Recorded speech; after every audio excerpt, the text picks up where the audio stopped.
ఓ రైలు ప్రయాణం కథ. నేను ఒకసారి మా పిల్లలతో ట్రైన్లో ఊరు వెళ్తుంటే జరిగిన సంఘటనని కథ రూపంలో చెప్తున్నాను. సరదాగా చెప్తున్నానండి. ఇది ఆ పరిచయమైన వ్యక్తికి కూడా చూపిద్దామని సరదాగా ఇది కథ రూపంలో చెప్తున్నానండి. మేము ఎప్పటిలాగానే నేను నా పిల్లలతోటి మా అమ్మగారి ఊరు వెళ్తున్నానండి. ఆ ట్రైన్లో ఒక ఆవిడ పరిచయం అయిందండి. ఒక తల్లి, ఒక చిన్న బాబు అండి. ఇంతకీ మేమిద్దరం ఒక దగ్గర ఎక్కామండి. అలాగా మనం ఎప్పుడైనా ట్రైన్లో ఎవరితోనైనా పరిచయం అయితే ఆ పరిచయం ట్రైన్ దిగేంత వరకే ఉంటుందండి. కానీ నాకు తనతో పరిచయము ఇప్పటికీ కొనసాగుతూనే ఉందండి. అప్పుడు ఆ చిన్నోడి వయసు 9 నెలలు. ఇప్పుడు వాడి వయసు 12 సంవత్సరాలు. ఇప్పటికీ మా ప్రయాణం కొనసాగుతూనే ఉందండి. ఫోన్లో అండి. మేము వాళ్ళ ఇంటికి వెళ్ళలేదు, వాళ్ళు మా ఇంటికి రాలేదు. ఫోన్ రూపంలో, మెసేజ్ రూపంలో కొనసాగుతూనే ఉంది. ఆ ట్రైన్లో జరిగింది చెప్తానండి. ఇక వాళ్ళు కూడా ఇద్దరే ప్రయాణం చేస్తున్నారండి. వాళ్ళిద్దరే ఊరికి వెళ్తున్నారండి. నేను మా పిల్లలతో వెళ్తున్నానండి.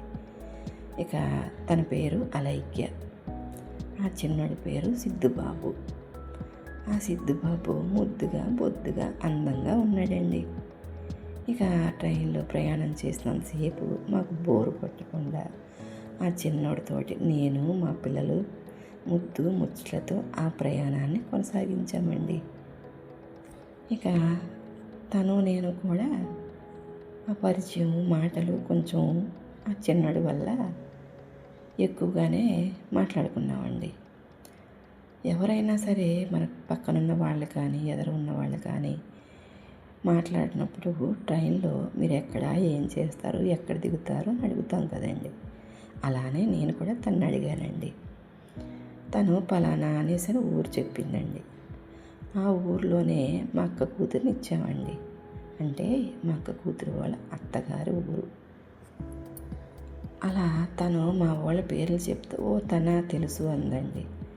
మా వాళ్ళకు కూడా తన పేరు చెప్తే తన తెలుసు అన్నారండి. ఇంకేముందండి, ఇక మరికొంచెం మాటలు పెంచుకున్నామండి. ఇక అలా ఫోన్ నెంబర్లు కూడా తీసుకొని ఇప్పటికీ ఆ పరిచయం పర్మనెంట్గా కొనసాగిస్తూనే ఉన్నామండి. తర్వాత ఆ పొట్టోడికి ఒక తమ్ముడు కూడా వచ్చాడండి. నాకులాగానే తనకు కూడా 2 బాబులండి. ఇప్పటికీ తను అంటుందండి, మీరు ట్రైన్లో పరిచయమైన గుర్తుపెట్టుకొని మరి ఇప్పటికీ పలకరిస్తారండి అని. అలా చెప్తే మనకి ఎంత సంతోషంగా ఉంటుందో కదండి. అంతేనండి, కొన్ని జ్ఞాపకాలు, కొన్ని సంఘటనలు మర్చిపోలేం కదండి. అందుకనే రేపు ఆ చిన్నడు కూడా ఈ కథ రూపంలో వింటాడని ఇలా చెప్పానండి. ఇంతకీ మేము ఇద్దరం వైజాగ్లో ఎక్కామండి. వాళ్ళది వైజాగ్, మాది విజయనగరం. ఇక్కడ ఇద్దరిది దగ్గరే, అక్కడ ఇద్దరిది దగ్గరే. మాది విజయవాడ అండి, వాళ్ళది గుంటూరు దగ్గరండి. ఇలా మాకు అనుకోని పరిచయం ట్రైన్లో ఏర్పడి అది ఒక ఊరి వాళ్ళ దగ్గరది కాబట్టి ఇప్పటికీ ఆ పరిచయం కొనసాగుతూనే ఉందండి. నిజంగా భలే ఆశ్చర్యంగా ఉంటుందండి. నేను ఎప్పుడూ పెళ్ళైన దగ్గర నుంచి ట్రైన్లో వెళ్తూనే ఉంటానండి. కానీ ఆ పరిచయాలు అంతవరకేనండి. ఎక్కిన దగ్గర నుంచి దిగేంత వరకేనండి. ఫోన్ నెంబర్లు తీసుకోవడం అలాగ ఉండదు కదండి. అంటే వాళ్ళు ఎక్కడెక్కడ వాళ్ళు కాబట్టి. తినంటే మా ఊరి దగ్గర తెలిసిన వాళ్ళు కాబట్టి ఫోన్ నెంబర్ తీసుకొని ఇప్పటికీ కంటిన్యూ చేస్తున్నానండి. కానీ మా కూతురు అల్లుడి కంటే నేనే ఎక్కువ టచ్లో ఉంటానండి తనకి. నాకు అంత సరదా అండి. తను కూడా మా అక్క కూతురు వయసేనండి. తనను కూడా నేను అలానే చూస్తానండి. అందుకే ఇప్పటికీ కంటిన్యూ చేస్తూ అప్పుడప్పుడు పిల్లలు ఎలా ఉన్నారు, ఏంటి, ఏం చేస్తున్నారని మాట్లాడుకుంటూనే ఉంటామండి. అందుకనే సరదాగా నేను యూట్యూబ్ ఛానల్ పెట్టాను కదా, మన కథని ఇలా పోస్ట్ చేస్తే ఎలా ఉంటుందా అని చెప్పి సరదాగా ఈ కథని పెడుతున్నానండి.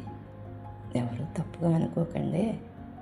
ఇలా మీకు కూడా ఏమన్నా పరిచయాలు ఉంటే, జ్ఞాపకాలు ఉంటే చెప్పండి. ఓకేనండి. ఇదేనండి మా రైలు ప్రయాణం కథ. మీకు ఈ వీడియో నచ్చితే లైక్ చేయడం మర్చిపోకండి. ఉంటానండి.